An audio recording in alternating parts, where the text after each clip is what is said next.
서울중학교 여러분, 오늘은 지난 시간에 이어서 균형 잡힌 식사 계획 두 번째 시간입니다. 지난 시간에 우리가 식품 구성 자전거에 대해서 공부를 했었죠. 이번 시간에는 첫 번째, 영양소 섭취 기준이란 무엇인지, 두 번째, 권장 식사 패턴, 세 번째, 식품의 1인 1회 분량에 대해서 알아보도록 할 겁니다. 다들 교과서 준비됐나요? 그럼 출발해 봅시다.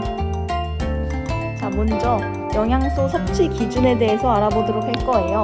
영양소 섭취 기준은 우리가 건강하고 아프지 않도록 하는 데 도움이 되는 하루에 필요한 에너지와 적절한 영양소 섭취 수준을 제시한 것입니다. 우리가 밥을 먹을 때 너무 많이 먹거나 너무 부족하게 먹는 것을 예방하기 위해서 영양소의 종류에 따라 평균 필요량, 권장 섭취량, 충분 섭취량, 상한 섭취량으로 제시를 해 놓은 것입니다. 따라서 우리가 이 영양소 섭취 기준을 충족시키기 위해서는 지난 시간에 식품 구성 자전거로 배웠던 6가지 식품군과 식품 구성 자전거의 이 섭취량을 알고 또 우리가 다음에 배울 권장 식사 패턴에 맞춘 식단을 구성해서 섭취할 수 있어야겠죠. 자, 그럼 영양소 섭취 기준을 다시 한번 자세히 알아보면 첫 번째로 평균 필요량이 있습니다. 평균이라는 말은 무엇일까요? 네, 절반에 해당된다는 이야기겠죠. 건강한 사람들을 10명을 이렇게 세워놨다고 하면 1명, 2명, 3명, 4명, 5명, 6명, 7명, 8명, 9명, 10명 중에서 이 중에 5명이 건강한 5명이 이만큼 먹더라 하는 것이 바로 평균 필요량이죠. 두 번째, 권장 섭취량은 대부분의 건강한 사람들이 필요량을 만족하는 섭취량입니다. 10명 중에서 거의 한 9명 정도는 이 정도 먹으니까 충분하다 하는 것이 바로 권장 섭취량이 될 수가 있겠죠. 다음은 충분 섭취량인데 이제 영양소 필요량에 대한 과학적인 근거가 부족한 경우에 예를 들어서 어떤 식품 구성 같은 거는 이제 충분 섭취량으로만 표시가 되는데 바로 수분이죠. 왜냐하면 수분은 어느 정도 먹어야 이게 평균 필요량인지 권장 섭취량인지 알기가 조금 힘듭니다. 왜냐하면 과학적인 근거가 조금 부족하기 때문에 얼만큼 먹어야 할지 모를 때는 대부분 건강을 유지하는데 이 정도면 충분하다 하는 것이 바로 충분 섭취량이 될 수가 있고, 상한 섭취량은 인체에 이 정도 먹었을 때 유해한 영향이 나타나지 않는다 하는 최대 영양소 섭취량입니다. 그러니까 그래도 이 정도까지 더 먹으면 위험해진다, 이 정도까지만 먹어라 하는 것인데, 나트륨, 소금 같은 나트륨이나 아니면 최대한 먹기를 줄여야 하는 그런 것들을 바로 상한 섭취량으로 표시를 합니다. 다시 한번 그림으로 살펴보면 그래프가 나와 있죠. 그래서 평균 필요량 같은 경우에는 건강한 사람들의 절반이니까 좀 낮은 섭취량을 보여주고 있죠. 권장 섭취량은 90에서 78% 정도니까 낮은 섭취량보다는 살짝 더 높을 수가 있겠죠. 그리고 충분 섭취량은 권장 섭취량보다는 더 높지만 어느 정도 먹어야 하는지 과학적인 근거가 부족할 때, 상한 섭취량은 이 정도까지만 먹어야 한다, 더 많이 먹게 되면 위험하다 하는 것을 표시를 하고 있죠. 그래서 우리 4가지를 잘 알아두도록 합시다. 자, 그러면 우리 청소년들, 여러분들은 하루에 영양소 섭취를 얼마나 해야 할까요? 여러분들 지금 몇 살이죠? 16살이죠. 그래서 16세는 15에서 18세 사이에 있는 섭취 기준으로 표를 보면 됩니다. 우리 남학생들 같은 경우는 에너지, 칼로리는 하루에 2,700칼로리, 단백질은 65g, 비타민 A는 850, 티아민은 비타민 1을 티아민이라고 합니다. 1.3g, 리보플라민은 비타민 2, 1.7g, 비타민 C는 105mg, 칼슘은 900, 철은 14, 수분은 하루에 2600ml는 먹어야 한다. 이렇게 볼 수가 있겠죠. 여학생들 같은 경우에도 하루에 에너지는 2000kcal를 섭취를 하고 단백질은 50, 비타민 A는 600, 티아민은 1.2, 리보플라빈도 1.2, 비타민 C는 95, 칼슘은 800, 철은 14, 수분은 2000ml를 섭취하면 된다 라고 나와 있죠. 그래서 에너지는 필요 추정량, 에너지는 이 정도 먹을 것이라고 추정이 된다, 이 정도 필요할 것이라고 추정이 된다 하는 양이고, 수분은 아까 말했듯이 충분 섭취량, 그 밖의 영양소는 권장 섭취량으로 표시를 합니다. 그래서 우리가 하루에 청소년들은 이 정도는 먹어야 건강하고 아프지 않게 생활을 할 수 있다고 볼 수 있겠죠. 다음은 권장 식사 패턴입니다.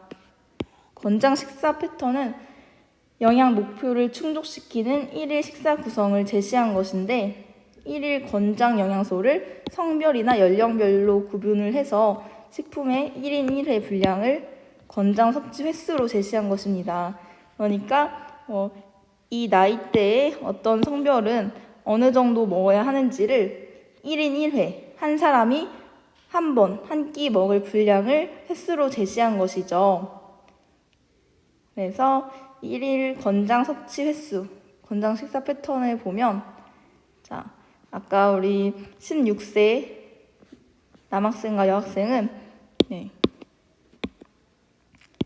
남학생은 2600kcal, 여학생은 2000칼로리를 먹어야 한다고 했죠. 그러면 이 칼로리를 섭취를 하는 데 있어서 우리가 지난 시간에 배웠던 식품 구성 자전거에 나온 식품군별로 분류를 해 놓았죠. 곡류, 고기, 생선, 달걀, 콩류, 채소류, 과일류, 우유, 유제품류, 유지당류, 이것들을 각각 하루에 몇 회를 섭취를 해야 이 칼로리를 충족시킬 수 있는지가 나와 있죠. 곡류는 3.5회,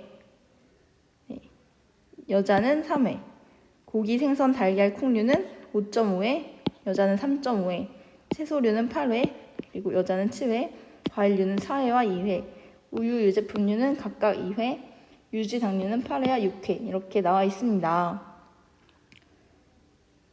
그래서 청소년들은 성장기에 있으므로 충분한 칼슘 섭취를 위해서 우유와 유제품류의 권장 섭취 횟수를 2회로, 그리고 성인은 1회로 제시를 했습니다. 이렇게 여학생과 남학생의 영양소 섭취 기준이 다른 걸 볼 수가 있겠죠. 자, 다음은 교과서 51페이지 식품의 1인 1회 분량. 한 사람이 한 끼에, 그러니까 한 번에 먹는 분량을 나타낸 것인데, 그러니까 이제 눈으로 딱 봤을 때 내가 한 끼에 어느 정도의 양을 먹어야 할지 적당한 식품 양을 설정을 한 것이죠. 자, 여기 6가지 식품군이 나와 있는데, 먼저 곡류는 300칼로리를 섭취를 하는데, 이 300칼로리를 밥을 몇 그램 먹었을 때 300칼로리를 섭취를 할 수 있을지 한번 보도록 합시다. 먼저 보리밥은 한 공기가 한 210g 정도 됩니다. 그래서 한 사람이 한 끼에 먹을 때 보리밥 한 공기를 먹어야 한다. 가래떡은 150g, 국수는 말린 것으로 90g, 식빵 한쪽은 35g, 고구마는 70g을 먹을 때 이 300칼로리를 섭취를 할 수 있다고 볼 수 있겠죠. 다음은 고기, 생선, 달걀, 콩류는 한 끼에 100kcal를 섭취할 수 있는데, 소고기는 60g, 닭고기 60g, 고등어도 60, 달걀도 60, 두부는 80g이라고 볼 수 있겠죠. 두부는 다른 제품들보다 수분량이 많기 때문에 좀 무게가 있고, 다른 것들은 다 60g을 섭취를 했을 때 우리가 100kcal를 충족시킬 수 있다. 자, 채소는 15kcal인데 오이 70g, 콩나물 70, 배추김치 40, 표고버섯 30, 미역 30g을 섭취했을 때 15칼로리를 섭취할 수 있다. 과일은 우리가 하루에 어느 정도 섭취해야 한다고 했죠? 네, 하루에 과일을 한 종류에서 2종류 먹어야 한다고 했는데 이 과일 50kcal를 섭취하기 위해서는 사과 100g, 귤 100g, 포도 100g, 바나나 100g, 과일 주스 100ml를 섭취를 하면 됩니다. 네, 우리가 하루에 한 끼에 먹을 때 양이겠죠? 자, 우유 유제품류는 125kcal를 섭취를 할 수 있는데 우유는 200ml, 작은 우유 한 팩이죠. 그리고 호상 요구르트 100mg, 액상 요구르트 150, 아이스크림 100g, 치즈 20g을 섭취를 할 수가 있습니다. 치즈에는 이 별 표시가 있는데 별 표시는 0.3에 유지 당류는 45kcal인데 콩기름 5g, 마요네즈 5g, 버터 5g, 설탕 10g, 꿀 10g으로 굉장히 소량인 것을 볼 수가 있습니다. 자, 우리가 지금까지 배운 식품의 1인 1회 분량을 청소년의 권장 식사 패턴에 맞추어 여러분이 직접 식단을 구성해 봅시다. 먼저 지금 공류는 16세 여자를 기준으로 몇 회죠? 네, 바로 3회라고 볼 수 있겠죠? 그러면 이 3회를 아침, 점심, 저녁 3끼로 나누게 되면 1대1대1이 되겠죠? 자, 고생달콩은 3끼로 나누면 1, 점심에는 1.5, 1 이런 식으로 나눌 수가 있습니다. 채소류 7회는 2회, 2회, 그리고 3회 이런 식으로 나눌 수가 있겠죠. 과일류는 아침에 한 번, 점심에 한 번 이렇게 나눠 볼게요. 우유 및 유제품류도 아침에 한 번, 점심에 한 번. 유지 및 당류는 6회니까 2회, 2회, 2회 이렇게 하루 3끼를 1인 1회 분량으로 그러면 어떻게 구성할 수 있을지 한번 같이 봅시다. 여러분들은 어떤 음식을 제일 좋아하나요? 선생님은 샌드위치를 좋아합니다. 그러면 선생님 아침으로 샌드위치를 한번 식단 작성을 해볼게요. 그럼 식빵 1회, 그럼 공유 1회가 됐죠? 그리고 고기, 생선, 달걀, 콩류 1회, 샌드위치에 달걀을 넣어볼게요. 그리고 채소류는 2회. 그러면 샌드위치에 오이도 넣고 콩나물을 넣긴 좀 그렇죠. 그러면 표고버섯을 데코레이션으로 해볼게요. 그리고 과일류는 1회. 그러면 사과 샌드위치를 만들어 볼게요. 그리고 우유 및 유제품류로 치즈, 그리고 유지 및 당류는 2회로 마요네즈 그리고 버터로 샌드위치를 만들어 볼게요. 이렇게 하면 식품의 1인 1회 분량이 충족이 될 수가 있겠죠? 그래서 오늘 우리가 이렇게 영양소 섭취 기준 그리고 권장 식사 패턴, 식품의 1인 1회 분량까지 한번 알아봤습니다. 우리가 다음 시간에 학교에 와서는 교과서 52페이지 이제 균형 잡힌 식사 계획을 우리가 배워봤으니까 직접 우리의 식단을 구성을 해볼 겁니다. 그래서 다음 시간에 교과서 잘 가져오고 다음 시간에도 건강한 모습으로 만나도록 합시다. 그러면 다들 수고했어요. 안녕.